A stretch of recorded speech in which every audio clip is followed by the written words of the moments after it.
everyone, my name is Karen and I'm the Associate Counselor here at Plexus.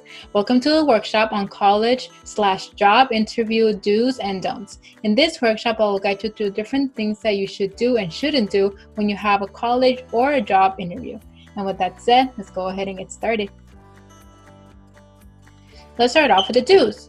Dress appropriately. Put in effort and time into your appearance, and when in doubt, go conservative. I always like to recommend that if you don't know how to dress, then you should always go with the most casual way. For example, the white button-up shirt and a black blazer and black pants. That is the most common way people go for an interview when they don't know how to dress.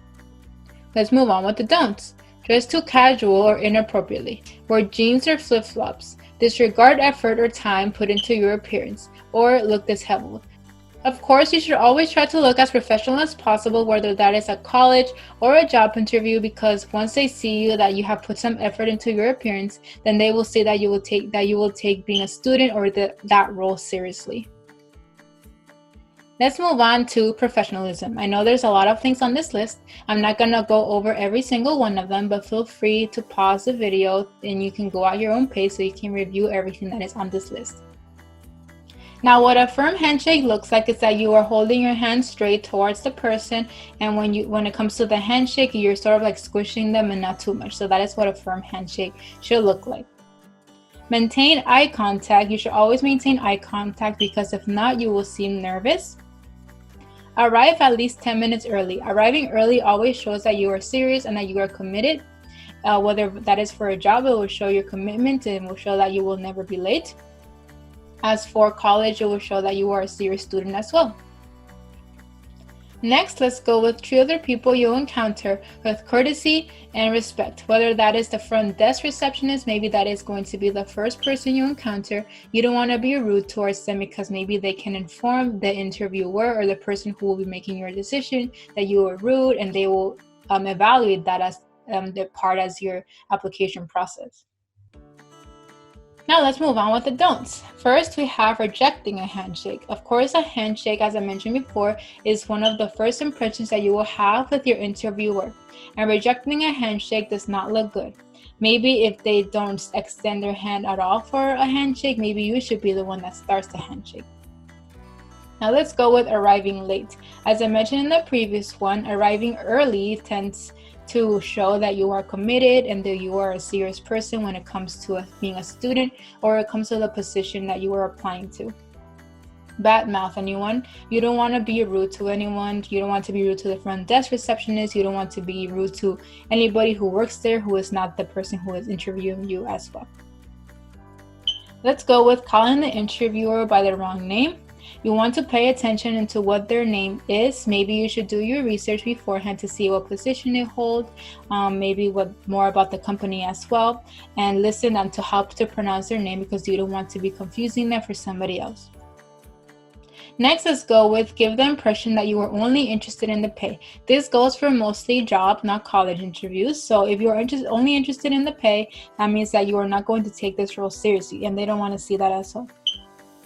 And finally, don't let your cell phone be a distraction at all. In order for it not to be a distraction, you should put it on silent or turn it off. Let's start off with the do's. First, answer that highlights your skills. So that means whether that is a question about your strengths and weaknesses, you want to, of course, highlight your strengths and highlight the skills, or highlight something that you want to improve on as well. Next, answer the question specifically, in depth, and with examples. As I mentioned before, once you mention a skill, you should provide an example of how you have showed that skill, and please be specific. Next, answer the question and be personal. Use professional and/or personal experiences as long as they are relevant. That means that maybe you can include something that is academic, maybe something that you have done in high school or in a previous college course, or if it's a job, something that you have done in your previous jobs, or in an internship, or in a volunteer opportunity, etc. Make sure your answers have a definite flow. That means that you want to have an answer that is not all over the place. You want to stick with just one thing. Now let's move on with some of the don'ts. First, leave out your applicable strengths/skills. Maybe you are only focusing on one skill on the whole interview, and of course the interviewers want to hear about all of the other skills that you can include into your performance or into the student population. Next, let's go with be general or vague. That means that you want your answer to be specifically about you. If you are too general, then your answer applies, or there are multiple people that can answer the question just like you did, and you don't want to be too general. You want to be specific, you want to be unique. Next, let's go with you brag about how great you are and you provide no evidence. If you provide no evidence of something that you are very skilled at, then they are not going to believe you. And you want to provide specific evidence in order for them to believe you. Finally, give memorized response and forgetting parts. Maybe you have researched the questions in advance, or maybe you have asked someone that has already had an interview with that company or with that school, and you don't want to have a memorized response and suddenly say, oh, I forgot what I was going to say, because that will show that you already have like a script and you are not being honest about your answers. Let's start off with the do's. Speak clearly at all times. You want to make sure that interviewers understand what you are saying. Speak professionally while still being yourself. That means that you can, of course, be funny in your interviews. They want you to be yourself, of course, and they want to see what you can contribute to the company while still being yourself. Ask for clarification if you don't understand a question. It is perfectly fine to ask them to repeat the question or ask for clarification or ask if they can rephrase the question for you. It is completely fine. Now let's move on with the don'ts.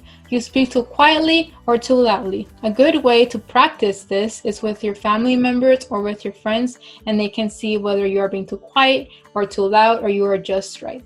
You mumble. Maybe you are speaking under your breath and they can't understand you at all, so you want to avoid mumbling in your interviews. You fill in with pauses such as like, you know, things, stuff, etc. You don't want to use these filler words because that will mean to the interviewers that you don't know what you're talking about sometimes.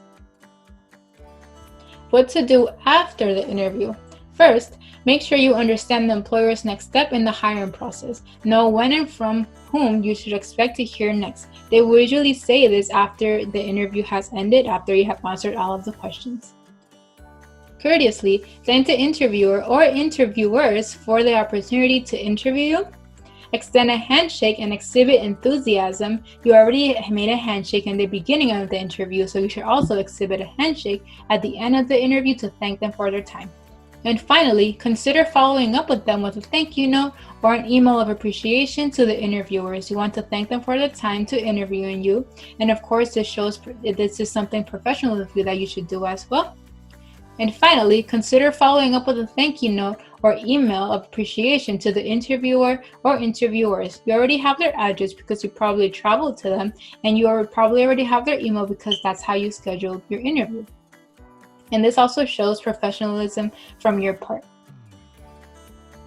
All right, we have reached the end of this workshop. Thank you everybody for sticking around.